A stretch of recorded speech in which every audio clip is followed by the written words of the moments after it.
na proposta brasileira, e o Brasil inclusive teve o cuidado de evitar a expressão cessar-fogo, porque saberia que ela provocaria o veto dos Estados Unidos, a resolução russa, por exemplo, continha a expressão cessar-fogo. Foi rejeitada. Não por isso, ela seria rejeitada de qualquer maneira, até pelo impasse que há hoje no Conselho de Segurança, China e Rússia de um lado, Estados Unidos, França e Reino Unido do outro, os 5 países que têm assento permanente e poder de veto. Mas a proposta brasileira, ela, primeiro, diz claramente que o ataque do Hamas foi terrorista atroz. Foi assim que o Brasil, na sua proposta de resolução, classificou a ação do Hamas. Terrorista atroz. Mesmo assim, a representante dos Estados Unidos na ONU disse que os Estados Unidos rejeitavam e vetavam a proposta porque não havia uma condenação clara ao Hamas. Ora, uma ação que é chamada de terrorista atroz, você não precisa de qualquer outro adjetivo para qualificá-la como abominável. Foi assim que ela foi tratada na resolução brasileira, a ação do Hamas. E os Estados Unidos argumentaram que a proposta brasileira não menciona o direito de Israel à autodefesa. Isso é uma bobagem, porque há várias resoluções da ONU, com vigência há décadas, que estabelecem que todos os países têm o direito à autodefesa. Não só os países, não só os estados constituídos, mas nações sem pátria e tribos, todos têm o direito à defesa da sua gente e do seu território. Então, o direito de Israel à sua defesa, a defesa de seu povo, de seu território, é incontestável, já está contemplado em diversas resoluções da ONU. Então, o que o Brasil estabelecia era... aí foi uma ginástica retórica e semântica para não usar a expressão cessar-fogo. Então, fala em suspensão das hostilidades e o essencial, o corredor humanitário.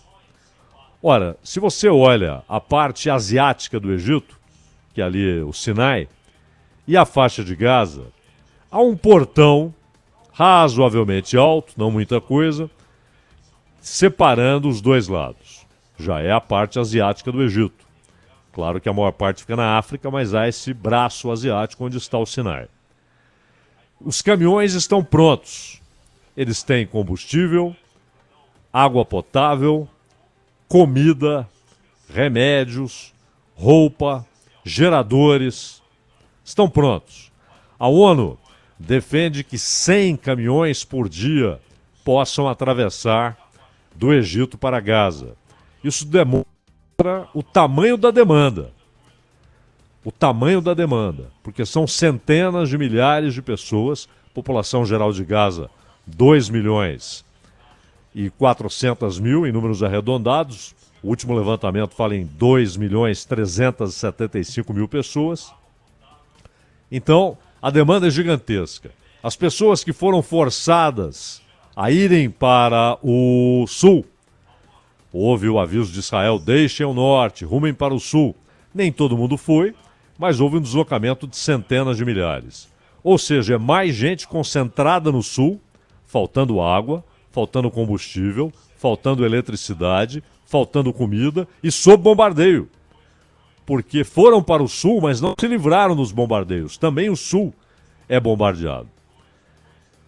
E até o Antônio Guterres, secretário-geral da ONU, que no caso da guerra ucraniana tem feito um papelão, ele tem sido um mero porta-voz dos Estados Unidos, um papel pusilânime nessa crise, mas em relação ao que acontece em Israel, ele disse o seguinte: você olha, vê aquele portão, de um lado, caminhões carregados com comida, com combustível, com geradores, com água potável, com roupa, com remédio, e do outro lado, milhares e milhares de famintos, sedentos, vulneráveis e desprotegidos. Ora, o que há entre os dois? Um portão. O que falta para que o portão seja aberto? Uma decisão política. E ela não vem. Por isso, a proposta do Sisi é que haja um cessar-fogo, porque não adianta você entrar com os caminhões e os bombardeios continuarem. É preciso, inclusive, proteger essa gente que levará ajuda humanitária. Então a proposta é adequada. Mas há muitos entraves, Ana, porque esta semana, mais uma vez, o senhor Joe Biden portou-se como um mercador de armas. Mais uma vez, Joe Biden mostrou que é um mero mercador de armas. O que ele fez? Ele vetou a proposta brasileira, porque é claro que o veto não partiu da embaixadora. Isso foi uma ordem do Blinken, Antony Blinken, secretário de Estado, que estava em Israel com o Biden. Então a ordem partiu de Biden e Blinken. E depois de vetar a proposta brasileira, ele vai ao Congresso e pede 74 bilhões de dólares para começar a conversa. 14 iriam para Israel em forma de armas e 60 bilhões para a Ucrânia. Ele conseguiu enfiar a Ucrânia no meio da história, porque imagine a dificuldade que o Biden tem hoje, depois da quase paralisação da administração em razão da dívida pública, justificar mais 60 bilhões para a Ucrânia. Então ele misturou as coisas. Disse que Putin e Hamas são muito parecidos, agem de uma maneira muito parecida e defendeu então mais 74 bilhões. Quem ganha com isso? 8 grandes empresas fabricantes de armas nos Estados Unidos. Quem paga a conta? O contribuinte dos Estados Unidos. E o Biden, com esse papel lamentável, historicamente deprimente e degradante de mercador de armas, não quer que essa proposta egípcia avance.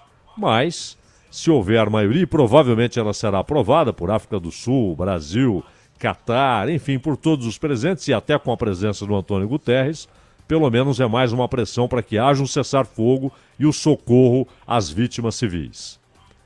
Israel nem precisa dessas armas dos Estados Unidos. Nem precisa, imagina, para derrotar o Hamas. Israel tem recursos mais do que suficientes para derrotar militarmente o Hamas. Agora, os ataques são indiscriminados. Assim como o Hamas foi covarde e terrorista, matando crianças, matando uma mulher de 100 anos, sobrevivente do Holocausto, sobrevivente do mais canalha dos regimes modernos que foi o nazismo. Uma mulher de 100 anos. Ela não poderia ser vista nunca, jamais, como alvo de uma ação militar, como alguém que representasse algum perigo. Foi covardia. Morte de crianças, sequestro de civis. Uma ação covarde e canalha do Hamas. Mas a resposta não pode ser, e tem sido, também covarde, porque está atingindo civis, crianças.